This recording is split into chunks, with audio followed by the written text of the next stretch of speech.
Agreed. Thank you. That's fine, Senator. And thank you, Minister, for coming into the House on this very important issue. And I do want to wish you well in your retirement. I hope you have a happy and healthy retirement when the time comes for the election and you won't be running again. But I wish to propose an amendment to the motion we are discussing this evening. Their statements, so unfortunately there's no opportunity the rule to... that we hadn't been told that. Okay. So this is statement, okay. So there's no, it's not a motion, and therefore there's no amendment possible. Yeah, I am extremely dissatisfied with that.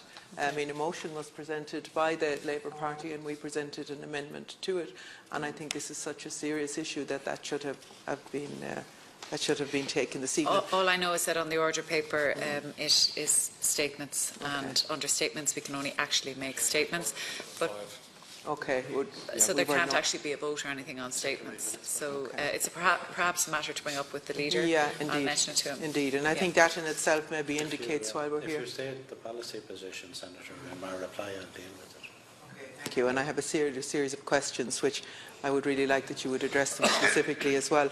But Sinn Féin believes that the AIB should be retained as a state bank. It's a profitable bank, as the Minister alluded to.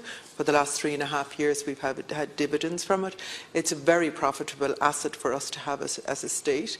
And we can see that as well in that those who are lining up already, those who have profited from the bankruptcy of this state and the austerity that was forced upon Irish citizens, they're now queuing up to make even more profits.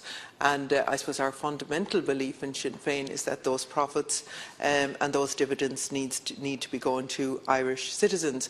And I have to smile when I see that we're doing it, partly because of the people who are advising us in Rothschild and Goldman Sachs before that. Forgive me if I don't have confidence in either of those two bodies. In fact, it's well known that they created some of the economic crisis just to profit from it. But they're always there to lend a helping hand to weak governments. And my colleague, Senator O'Donnell, referred to, don't we know that if you borrow money, it has to be repaid? Well, much money was borrowed in this country, and the citizens who never borrowed it are the people who have had to pay for it. And I suppose that's why we're here today. So it just means that if the little people borrow money, they certainly have to pay for it. On behalf of the taxpayer, we have to repay the debt on behalf of the taxpayer. I know. We have to repay it, yeah, because we willingly nationalised the debt of these private banks, and one of the private banks that we are talking about here. Has the floor, please, Senators. Thank you. And this is why we're here again, because of the banks and because of what had to happen, and because the nationalisation of this private banking and the reckless behaviour of the banks, and indeed the reckless behaviour of those who were advising the banks and auditing the banks at the time. But Sinn Féin believes that the AIB should be retained as a state bank. A state bank would allow us to retain some form of democratic accountability over AIB. And I'm not talking about political interference, I'm talking about democratic accountability. And this democratic accountability has had a tangible impact already on the lives of AIB customers. The pressure applied by the Oireachtas and by its committees, and I'm part of one of those committees in the Finance Committee, has seen a significant movement by AIB in key areas of concern for customers. For example, the standard variable rates and the purchases of distressed mortgages by vulture funds are examples of the leverage that can be used to protect citizens. With any sell-off, there will be a transfer of accountability from the Oireachtas to faceless and nameless strangers, the investors which I spoke about. As is the case with other banks ruled by private investors, they are either unaware of the hardship faced by certain customers or simply don't care. I doubt if any of them are across the details of the cases that many of us here have had to deal with. People who cannot sleep at night for fear of the banks chasing them on mortgage arrears, those who were denied tracker rates when they were entitled to them, losing thousands of euros and in many cases losing their homes. The question of bank closures as well is linked to this sell-off. When it is no longer profitable to have a branch remain open, the bank that is driven by private investors in search of huge profits will not think twice about shutting down rural branches, and they will not think twice about rural customers and what they might do for a bank. So state banks can work, and many state banks are successful. Some of the most stable and successful banks in Europe are state banks. You have not addressed this point at all, and of course Fine Gael is wedded to the privatising of public assets, and it's no wonder that you choose to ignore this option. This is why any decision to sell part of AIB should be subject to a vote of the Oireachtas.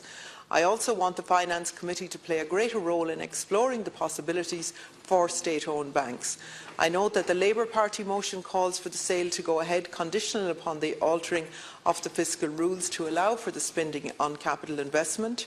This is an admission by the Labour Party that the fiscal rules are bad for Ireland. The very rules that they campaigned in favour of during the referendum are now bad. But I would ask them, will they join with us in Sinn Féin and other progressive forces to have these rules changed? I also take issue with the oversimplistic attempt to portray this as an honourable return of money to that the Irish people had to pay originally to pay out the banks, to bail out the banks. This is wrong on two counts. Firstly, in terms of money, it represents a loss. Even the Chief Executive of AIB admitted this morning is just 1 minute. I think you used up my time when I was being heckled by Senator MacDonald or Senator O'Donnell there. I want to get... First time I've been known to heckle.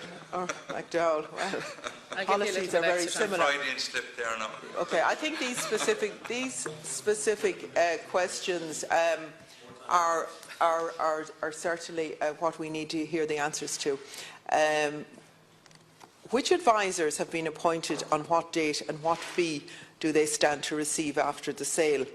Can you send us on that detailed information or tell us here today, Minister?